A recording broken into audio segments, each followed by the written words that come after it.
तो current affairs के अंतर्गत जो आपका अगला टॉपिक है वो है भारत में जल निकायों की प्रथम जनगणना की गई है। ठीक है, जो वाटर बॉडी सेंसस आया है आपका, मतलब जल निकायों की वो जनगणना की गई। आप सोचिए, भारत में इस समय विश्व की सबसे बड़ी जनसंख्या है। आपको पता है कि चीन, अब चीन को भी क्रॉस कर दिया हमने।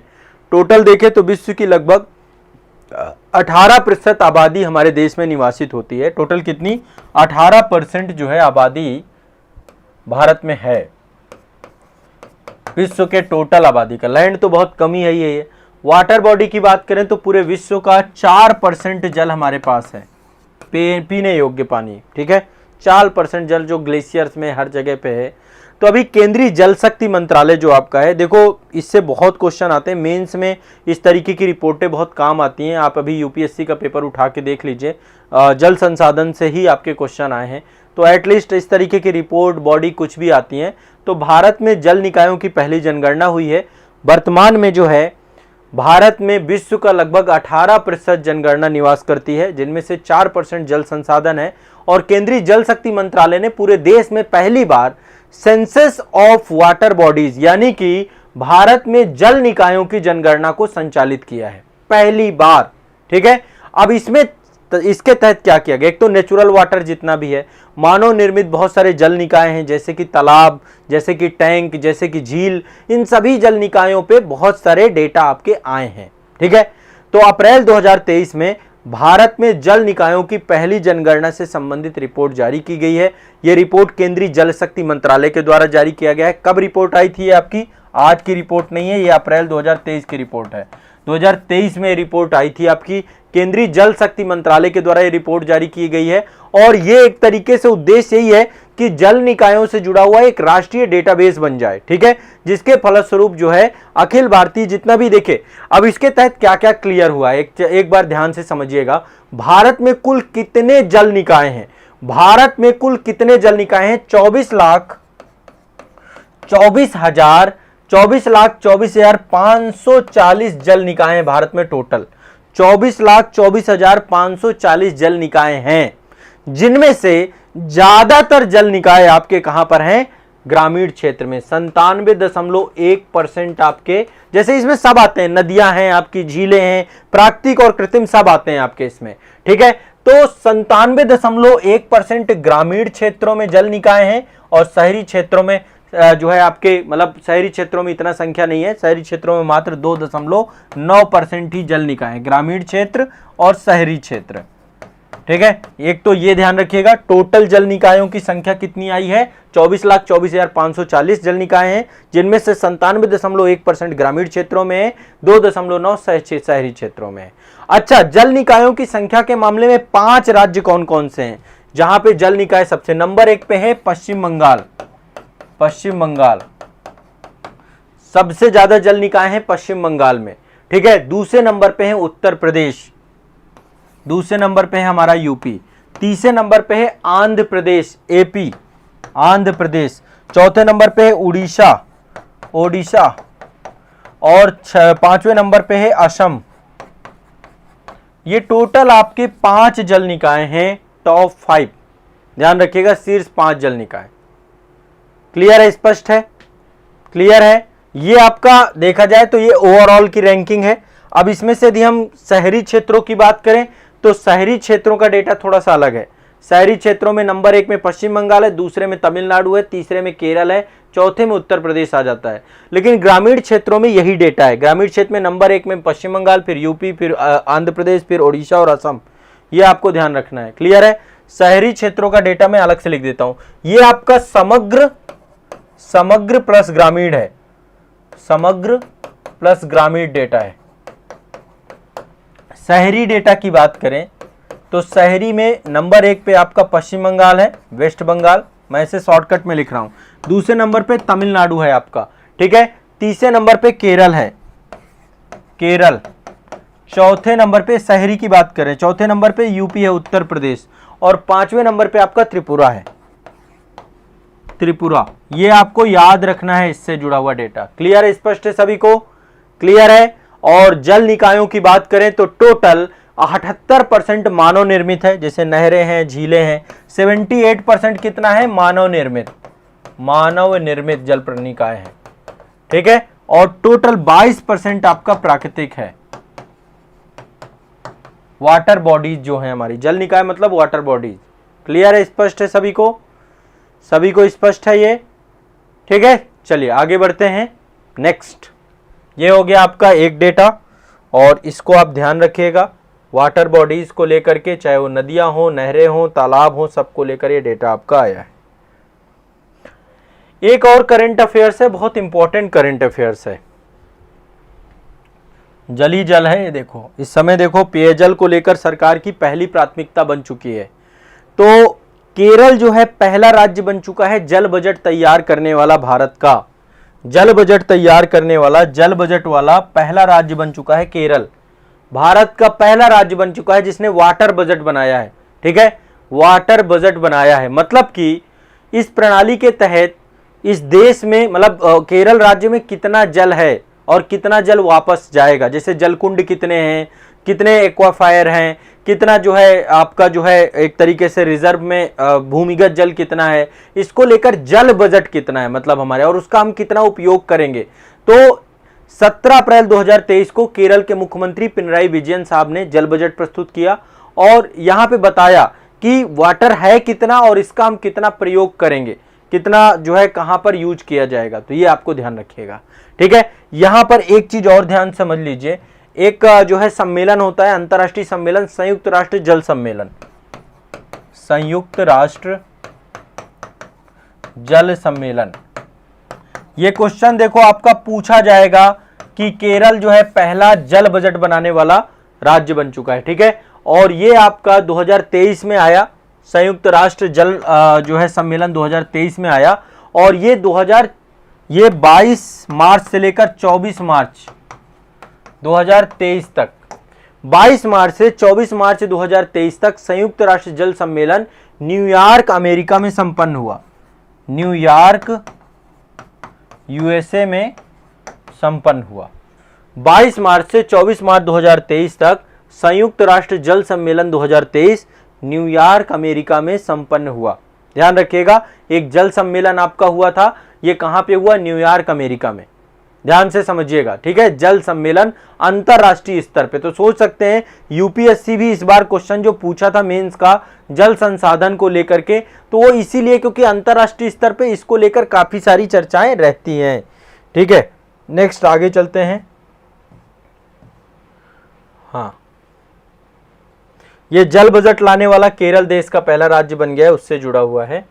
देखिए, एक आपका ये नीति आई है आपकी, जो हमारे राष्ट्रीय चिकित्सा उपकरण नीति आई है 2023, ठीक है। एक नई नीति आई है, राष्ट्रीय चिकित्सा उपकरण नीति 2023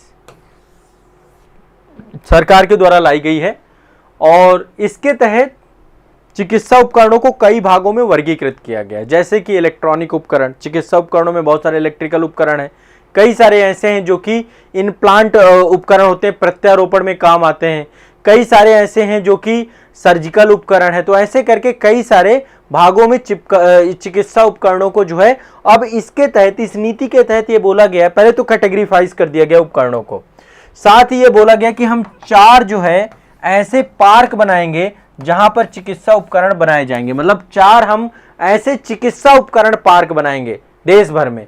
कहां कहां बनाएंगे? हिमाचल प्रदेश में, मध्य प्रदेश में, तमिलनाडु में और उत्तर प्रदेश में 4 चिकित्सा उपकरण पार्क बनाए जाएंगे। एक हिमाचल प्रदेश, दूसरा उत्तर प्रदेश, तीसरा मध्य प्रदेश और चौथा तमिलनाडु। ये 4 चिकित्सा उपकरण पार्क बनाए जाने की इस नीति में बात कही गई है, ठीक है। तो अप्रैल 2023 में प्रधानमंत्री नरेंद्र मोदी की अध्यक्षता में केंद्रीय मंत्रिमंडल के द्वारा राष्ट्रीय चिकित्सा उपकरण नीति 2023 जारी की गई है, ठीक है। ध्यान रखिएगा, ठीक है। राष्ट्रीय चिकित्सा उपकरण नीति 2023 जारी की गई है।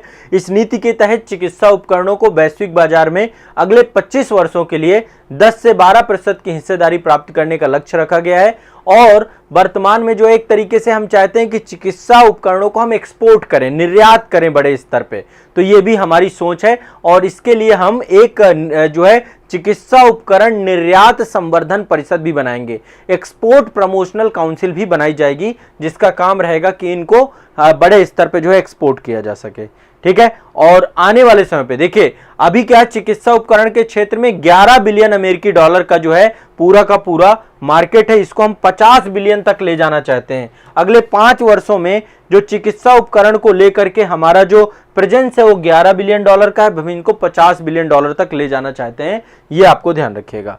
अगला जो आपका है करंट अफेयर्स, हाँ तो देखिए ये आपकी पॉलिसी हो गई चिकित्सा उपकरणों को लेकर के। अगला जो आपका करंट अफेयर्स है ये आपका है भारत का सबसे बड़ा पुस्तक ग्राम। भारत का सबसे बड़ा पुस्तक ग्राम, ठीक है। देखिए आपको पता है कि पुस्तकें सबसे महत्वपूर्ण चीजें हैं, है ना। समाज में सब कुछ पुस्तकों के माध्यम से विकसित किया जा सकता है। तो अप्रैल 2023 में जो है जम्मू कश्मीर में बांदीपोरा जिला में अरगम करके एक गांव है, उस गांव को जो है भारत का सबसे बड़ा पुस्तक ग्राम बनाया जाएगा यहाँ पे, ठीक है। बांदीपुरा, जम्मू कश्मीर में बांदीपोरा नाम लगातार आप सुनते होंगे। जम्मू कश्मीर तो इस समय बड़ा चर्चा में है, हमारे देश के कितने सारे जवान अभी शहीद हो गए, है ना।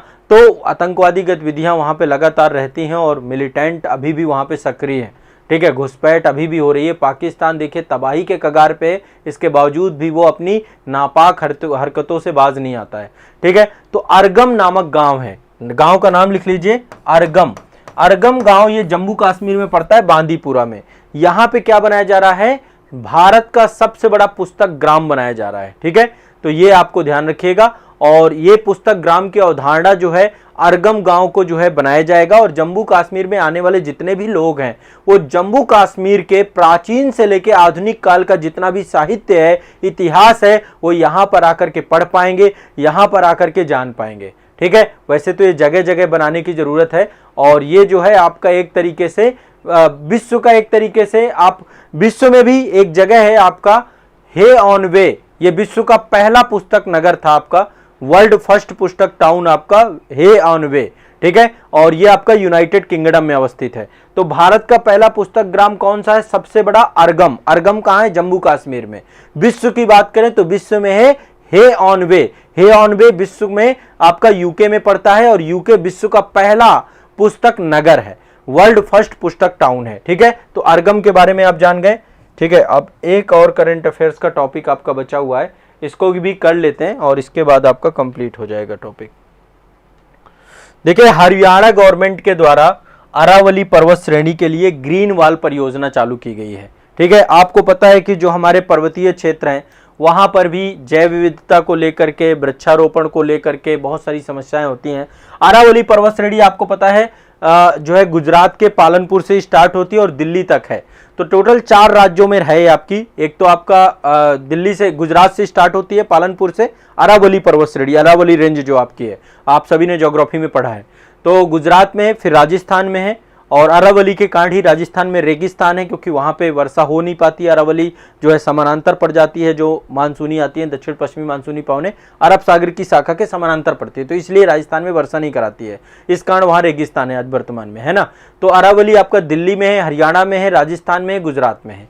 ये आपका विश्व की प्राचीनतम पर्वत श्रृंखलाओं में से एक है अरावली पर्वत श्रेणी।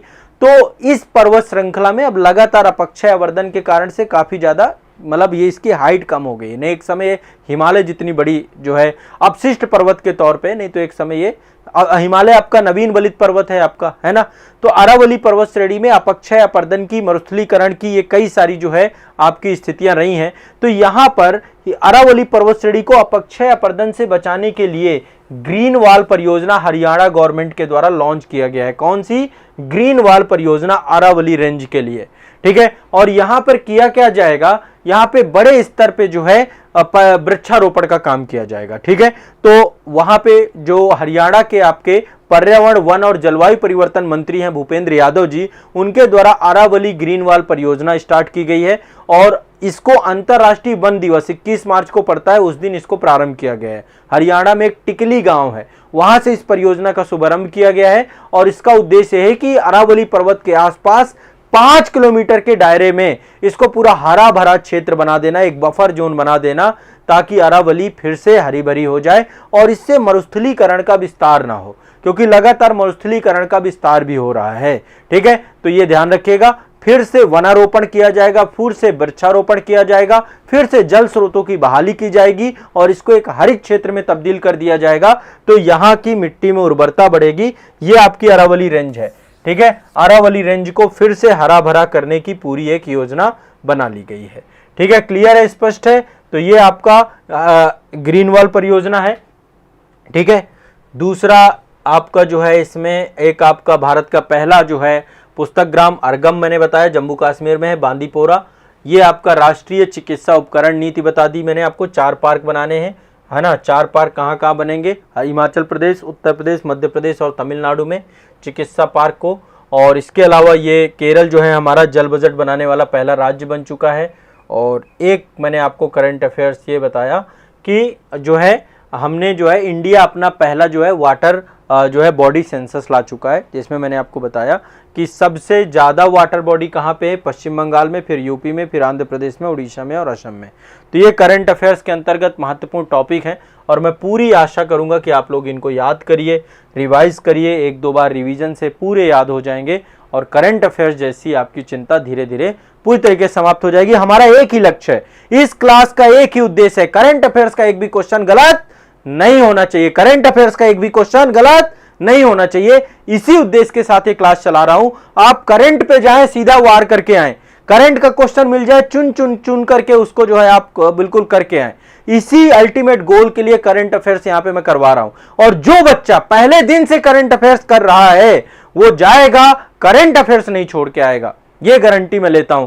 जितने आपके क्वेश्चन आते होंगे 10, 20, 25, 35, 40, 50 जितने क्वेश्चन है आपके, सब करके आओगे आप, करंट अफेयर्स जिसने भी मेरी क्लासेस की हैं। ठीक है, तो बस ये आप लोगों के लिए करंट अफेयर्स का मेरा एक प्रयास है, सतत जारी रहेगा और ये प्रयास में आप लोगों को इसी तरीके से जुड़े रहना और मेहनत करते रहना है। ठीक है, चलिए।